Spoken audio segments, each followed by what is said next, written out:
అస్సలాము అలైకుం వరహమతుల్లాహి వబర్కాతుహు. వీక్షక మహాశయులందరికీ స్వాగతం, సుస్వాగతం. చావు ఎప్పుడు ఎలా వస్తుందో మనం చెప్పలేం. దానికి ఈ మధ్యకాలంలో జరిగిన కొన్ని సంఘటనలే నిదర్శనం. సెలవుల్లో సరదాగా వెకేషన్‌కి వెళ్ళిన కొందరిని ఉగ్రవాదులు కాల్చి చంపేయడం జరిగింది. అభిమాన జట్టు కప్పు గెలిచిందని విజయోత్సవానికి వెళితే తొక్కిసలాటలో చనిపోవడం జరిగింది. చదువు మరి ఇతర కారణాలతో ఫ్లైట్‌లో వెళుతుంటే అది కాస్త కూలిపోయింది. అది కూలిపోవడం కూడా ఒక భవనంపై జరగడంతో అక్కడ ప్రశాంతంగా భోజనం చేస్తున్న వారు సైతం విగతజీవులుగా పడి ఉన్నారు. పిల్లలైతే సెలవుల్లో ఈతల కోసం వెళ్ళి పదుల సంఖ్యలో చనిపోయారు. ఇంకా రోడ్డు ప్రమాదాలైతే ఇంకా ఇతర నేరాల కారణాలైతే ఏమీ చెప్పాల్సిన పనే లేదు. ఇక అసలు విషయానికొస్తే దేశ చరిత్రలోనే అత్యంత ఘోరమైన విమాన ప్రమాదం 1996 తరువాత అతిపెద్ద ఘోరమైన విమాన ప్రమాద ఘటన ఇప్పుడు గుజరాత్‌లో చోటు చేసుకుంది. 242 మందితో వెళుతున్నటువంటి ఎయిర్ ఇండియా బోయింగ్ విమానం ఉంటటుండి కుప్పకూలిపోయింది. రన్వే నెంబర్ 23 నుంచి విమానం టేకాఫ్ అయింది. సీసీటీవీ ఫుటేజ్ ప్రకారం టేకాఫ్ అయి రన్వే మీద నుంచి ఒక్కసారిగా అలా ఎగిరిందో లేదో కానీ పైకి వెళ్లకుండా మొత్తం నివాస ప్రాంతాల్లోకి వెళ్ళి కూలిపోయింది. ఈ ఘటనలో ఇప్పటిదాకా రమేష్ కుమార్ విశ్వాస్ అనే ఒకే ఒక వ్యక్తి మాత్రమే బ్రతికి బయట పడగలిగారని మనకి సమాచారం. ఆయన కూర్చున్న సీట్‌కి విండో ఉండదు. అందుకే ఆ సీట్‌లో ఎవరు కూర్చోవడానికి కూడా ఇష్టపడరు. ఆ సీటు ముందు ఎమర్జెన్సీ ఎగ్జిట్ అనేది ఉంటుంది. ప్రమాదాన్ని గ్రహించిన వెంటనే దాన్ని ఓపెన్ చేసి దూకేయడం వల్ల ఆయన ప్రాణాలు దక్కించుకోగలిగారు. భూమి చౌహాన్ అనే ఒక మహిళ కూడా ట్రాఫిక్‌లో ఇరుక్కుపోయి 10 నిమిషాలు ఆలస్యంగా వచ్చిన కారణంగా ఫ్లైట్ మిస్ అయిపోయి తన ప్రాణాలను కాపాడుకోగలిగింది. 24 మెడికల్ విద్యార్థులతో కలిపి 264 మంది మరణించారని స్పష్టంగా తెలుస్తోంది. ఇదే ఫ్లైట్లో లండన్ బయలుదేరిన గుజరాత్ మాజీ సీఎం విజయ్ రూపాణి కూడా చనిపోవడం జరిగింది. ఈ విషయాన్ని Gujarat BJP chief CR Patil ప్రకటించడం జరిగింది. విజయ్ రూపాణి కుటుంబ సభ్యులు లండన్‌లో ఉంటారని, వాళ్ళని కలవడానికి ఆయన ఈ ఫ్లైట్లో లండన్ బయలుదేరారు.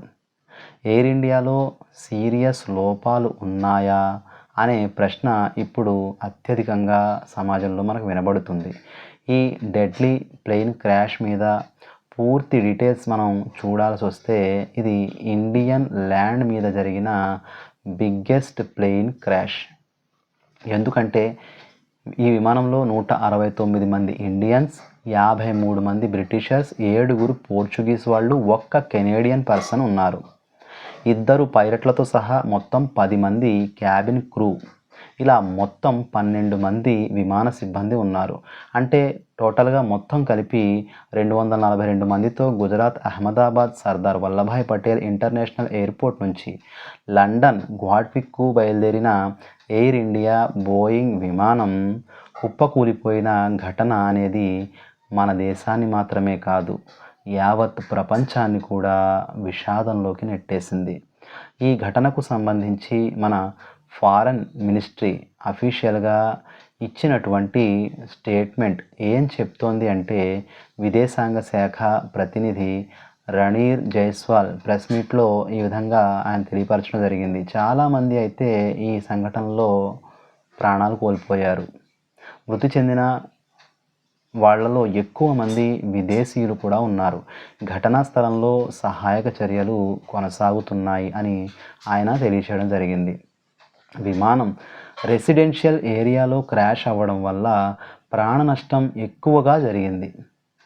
ఈ ఘటన జరిగినప్పుడు వాస్తవానికి ఏమైంది, ఎందుకు ఈ ఇన్సిడెంట్ సంభవించింది అని మనం చూసినట్లయితే అహ్మదాబాద్ ఎయిర్పోర్ట్ నుంచి air India flight A171 Boeing విమానం జూన్ 12, 2025 మధ్యాహ్నం సరిగ్గా 1:38 టేకాఫ్ అయింది. గాలిలో ఎగిరిన ఒక్క నిమిషంలోనే ఎయిర్ ట్రాఫిక్ కంట్రోల్ అలర్ట్ వచ్చింది. ఆ అలర్ట్ ఏంటంటే విమానం ప్రమాదంలో ఉంది, కాపాడాలి అని. విమానంలో నుంచి ఎమర్జెన్సీ అలర్ట్ వచ్చిందో లేదో క్షణాల్లోనే ఎయిర్ క్రాఫ్ట్‌తో సిగ్నల్స్ అనేవి కట్ అయిపోయాయి. ఆ తరువాత వెంటనే ప్లేన్ క్రాష్ అయిపోయింది.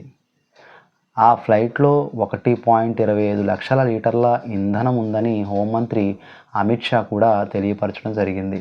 ఇది అహ్మదాబాద్ మొగానీ నగర్లో ఉండే జేబీ మెడికల్ కాలేజ్ హాస్టల్ బిల్డింగ్లోకి ఏకంగా ఒక్కసారిగా కింద పడిపోయి హాస్టల్ బిల్డింగ్లోకి దూసుకుపోతూ అక్కడ కుప్పకూలిపోయింది. క్రాష్ తర్వాత బిల్డింగ్ మొత్తం కూడా శిథిలాగా మారిపోయింది. బిల్డింగ్లోకి ఎలా దూసుకెళ్ళిందో అక్కడ ఉన్న డైనింగ్ హాల్, ఇతర సామాగ్రి చూస్తే, అక్కడ ఉన్నటువంటి విమాన శకలాలు చూస్తే మనకి ఏ విధంగా ఆ ప్రమాదం జరిగిందో ఇంటర్నెట్లో ఆ వీడియోలు ఆల్రెడీ వైరల్ అవుతున్నాయి కూడా. క్రాష్ జరిగిన టైంలో జేబీ మెడికల్ కాలేజ్ హాస్టల్లో విద్యార్థులు ఉన్నారు. వాళ్ళంతా కూడా doctors, junior doctors, under graduates అయి ఉన్నారు. అక్కడ చదువుకుంటున్నారు. ఆ హాస్టల్లో వాళ్ళు వసతి ఏర్పాటు చేసుకుని అక్కడి నుంచే వారు చదువు కొనసాగిస్తూ ఉన్నారు. ఎంతమంది వాళ్ళలో చనిపోయారో దాదాపు 24 మంది అని ప్రస్తుతం తెలియవచ్చింది. ప్లేన్లో ఉన్న వాళ్ళే కాకుండా ఈ క్రాష్ జరిగింది మొత్తం జనాలు ఉండే ప్రాంతంలో, మరి ముఖ్యంగా ఒక కాలేజీ హాస్టల్లో కాబట్టి భారీ ప్రాణ నష్టం అనేటువంటిది ఇక్కడ చోటు చేసుకుంది. మరి ఈ ఎయిర్ ఇండియా బోయింగ్ 7878 డ్రీమ్ లైనర్లో 230 మంది ప్రయాణికులు ఉన్నారని మనం చెప్పుకున్నాం కదా. వాళ్ళలో 217 మంది పెద్దవాళ్ళు ఉంటే 11 మంది పిల్లలు ఉన్నారు. 2 చిన్నారి శిశువులు ఉన్నారు. టెక్నికల్ కారణాల వల్ల ఈ ఘటన జరిగింది అని ప్రాథమికంగా సర్వే అయితే తెలియపరచడం జరిగింది. ఇంకేమైనా కారణాలు ఉన్నాయా అనే కోణంలో ఇంకా దర్యాప్తు కొనసాగుతూ ఉంది. ఈ ఇన్సిడెంట్ మీద director general of civil aviation DGCA react అవుతూ విమానానికి కెప్టెన్గా ఉన్నటువంటి సుమిత్ సబర్వాల్, ఇతనికి 8200 గంటల ఫ్లయింగ్ ఎక్స్పీరియన్స్ ఉంది అని, అలాగే కో పైలట్ ఫస్ట్ ఆఫీసర్ ఈయన కూడా 1100 గంటలకు పైగా ఫ్లయింగ్ అనుభవం ఉందని చెప్పి DGCA ప్రకటించింది కూడా. 1:49 మధ్యాహ్న భోజనం టైం అందరూ తింటూ ఉండగా అప్పుడు విమానం ఒక్కసారిగా దూసుకొచ్చింది. అక్కడ ఎంతమంది ఎఫెక్ట్ అయ్యారో, ఇంకా 24 మందికి పైగా ఉన్నారేమో అని ఇంకా సర్వే కొనసాగిస్తూ ఉన్నారు. ఇంకా ఈ బిగ్గెస్ట్ డిజాస్టర్. ఈ విమానం లండన్ వెళ్తుంది కదా, లండన్ దాకా వెళ్ళాలంటే ఫ్యూయల్ చాలా ఎక్కువగా ఉండాలి. ఇంధనం కూడా అవసరం అవుతుంది కాబట్టి 1,25,000 లీటర్లను నింపుకున్నారు. అందుకే క్రాష్ అయిన తర్వాత వెంటనే భారీగా పేలుడు సంభవించింది. ఆ పేలుడు వల్ల మొత్తం ప్రాణ నష్టం విపరీతంగా జరిగింది. చనిపోయిన వాళ్ళు గుర్తుపట్టలేని విధంగా కాలిపోయి చెల్లాచెదురుగా పడి ఉన్న విజువల్స్ బయటకు వస్తున్నాయి. ఇంటర్నెట్లో అవి వైరల్ అవుతున్నాయి కూడా. వాటిని కూడా మనం చూడలేం. గాయపడ్డ వాళ్ళని అహ్మదాబాద్ సివిల్ హాస్పిటల్కి తరలించడం జరిగింది. ఈ ఇన్సిడెంట్కి దగ్గరలో ఉండేది సివిల్ హాస్పిటల్. అక్కడంతా కూడా ఆ ఏరియా మొత్తం కూడా ఫైర్ ఇంజన్లు, అంబులెన్స్లతో నిండిపోయి సహాయక చర్యలతో చాలా ఉద్రిక్తంగా మారిపోయింది. ఈ ఇన్సిడెంట్ వల్ల అహ్మదాబాద్ ఎయిర్పోర్ట్ని ఇమ్మీడియట్గా క్లోజ్ చేశారు. తర్వాత సాయంత్రం 4 గంటల ప్రాంతంలో తిరిగి ఓపెన్ చేయడం కూడా జరిగింది. Aircraft accident investigation bureau AAIB ఇన్వెస్టిగేషన్ని స్టార్ట్ కూడా చేసింది. అది అలాగే కూలిపోయిన విమానం ఒక్కసారిగా ఎలా కూలిపోయింది అనేటువంటి విషయాన్ని, ఆ బోయింగ్ విమానం కాబట్టి బోయింగ్ విమానం టీం కూడా రంగంలోకి దిగి ఇన్వెస్టిగేషన్ మొదలుపెట్టింది. ఫ్లైట్ రేడర్ 24.com ప్రకారం విమానం 624 అడుగుల ఎత్తులో సిగ్నల్స్ని కోల్పోయింది. నిమిషానికి 475 అడుగుల వేగంతో కిందికి దిగింది. ఇది సడన్ టెక్నికల్ ఇష్యూ కావడం వల్ల క్రాష్ అయి ఉండవచ్చు అని చెప్పి ఈ వెబ్సైట్లో తెలియపరచడం అనేటువంటిది జరిగింది. ఈ ఇన్సిడెంట్ మీద దేశ ప్రధాని శ్రీ నరేంద్ర మోదీ గారు కూడా దిగ్భ్రాంతిని వ్యక్తం చేశారు. ఈ విషాదకరణకు ఘటనకు రెస్క్యూ ఆపరేషన్ వేగవంతం చేయాలని చెప్పి ఆయన ఎక్స్లో పోస్ట్ కూడా చేయడం జరిగింది. Civil aviation minister Rammohan Naidu rescue ఆపరేషన్స్ని స్వయంగా నేరుగా ఆయనే పర్యవేక్షిస్తున్నారు. అలాగే గుజరాత్ సీఎం, ఇది గుజరాత్లో జరిగినటువంటి సంఘటన కాబట్టి భూపేంద్ర పటేల్ గారు గాయపడ్డ వాళ్ళని వెంటనే హాస్పిటల్కి తీసుకువెళ్ళి ట్రీట్మెంట్ ఇవ్వడానికి వీలుగా గ్రీన్ కారిడార్ను కూడా ఏర్పాటు చేశామని చెప్పి ప్రకటించడం జరిగింది. వెస్ట్ బెంగాల్ సీఎం మమతా బెనర్జీ గారు అయితే సర్వైవల్ కోసం మేము ప్రార్థిస్తున్నామని చెప్పి ఆమె కూడా పోస్ట్ చేయడం జరిగింది. ఇంకా ఇరు తెలుగు రాష్ట్రాల సీఎంలు కూడా దిగ్భ్రాంతిని వ్యక్తం చేయడం జరిగింది. Air India chairman N Chandrashekhar బాధితులకు సహాయం అందిస్తాము, మా తరపున పూర్తి సహకారం వారికి ఉంటుందని చెప్పి ప్రకటించారు. ఈ క్రాష్ తరువాత ఎయిర్ ఇండియా పేరెంట్ కంపెనీ అయిన టాటా గ్రూప్ రియాక్ట్ అయ్యి మృతుల కుటుంబాలకు ప్రగాఢమైనటువంటి సానుభూతిని ప్రకటిస్తూ టాటా గ్రూప్ మృతుల కుటుంబాలకు ₹1 కోటి చొప్పున ఎక్స్గ్రేషియా ప్రకటించింది. గాయపడ్డ వాళ్లకు వైద్య ఖర్చులు అన్నీ కూడా టాటా గ్రూప్ భరిస్తుంది. అలాగే ఈ క్రాష్ వల్ల ధ్వంసమైనటువంటి ఆ మెడికల్ కాలేజ్ ఏదైతే ఉందో దాన్ని తిరిగి నిర్మించి ఇస్తామని కూడా టాటా గ్రూప్ ప్రకటించింది. ఇంకా అంతర్జాతీయ విమానంలో మరణించిన లేదా గాయపడిన మాంట్రియల్ కన్వెన్షన్ 1999 ప్రకారం ఎయిర్లైన్స్ సంస్థ పరిహారం చెల్లించాల్సి ఉంటుంది. అది ఏ కారణంతో అయినా సంబంధం లేకుండా ఒక్కో ప్యాసింజర్కి 1.4 కోట్ల వరకు ఇవ్వాల్సి ఉంటుంది. సంస్థ నిర్లక్ష్యం వల్ల ఈ ప్రమాదం జరిగితే పరిహారం మరింత పెరిగేటువంటి అవకాశం కూడా ఉంటుంది.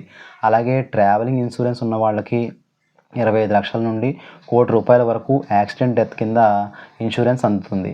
శాశ్వత వైకల్యానికి 5 నుంచి 10 లక్షలు అందుతాయి.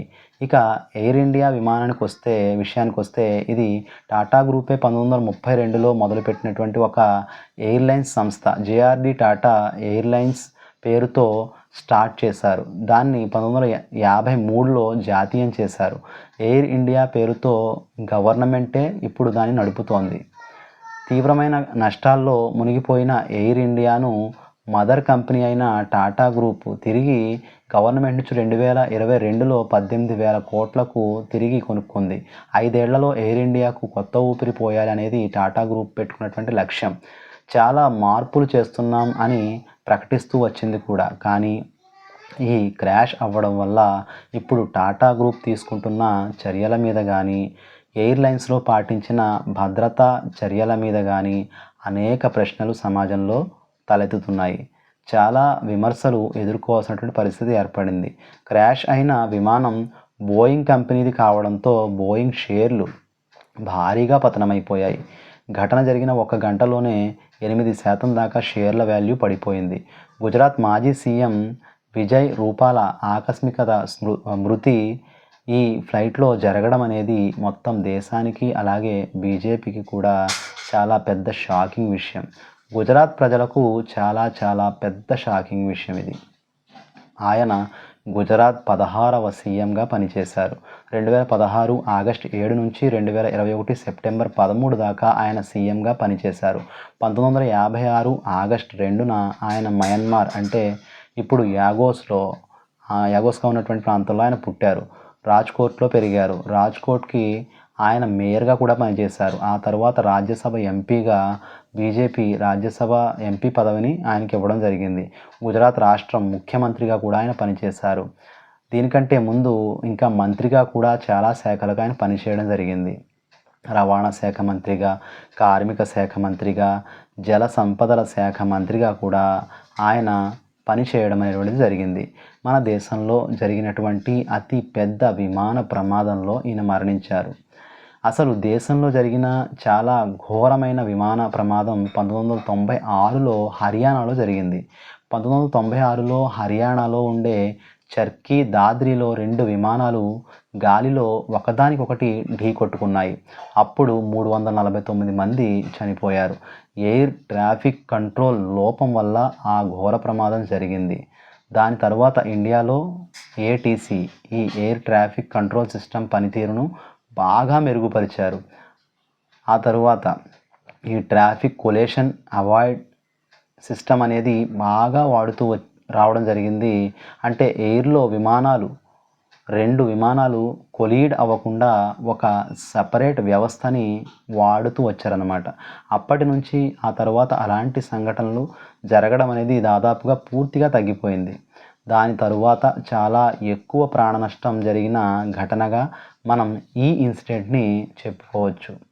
అలాగే 2010 మే 22న దుబాయ్ నుంచి మంగళూరు వస్తున్నటువంటి ఎయిర్ ఇండియా బోయింగ్ విమానం, అది కూడా ఆ బోయింగ్ విమానమే రన్వేను దాటి వెళ్ళిపోయి కొండ మీద కూలిపోయింది. అప్పుడు 158 మంది చనిపోవడం జరిగింది. 8 మంది మాత్రం బ్రతికి బయటపడగలిగారు. దీనికి పైలట్ చేసిన ఒక తప్పు కారణమని చెప్పి ఆ తర్వాత తేల్చడం జరిగింది.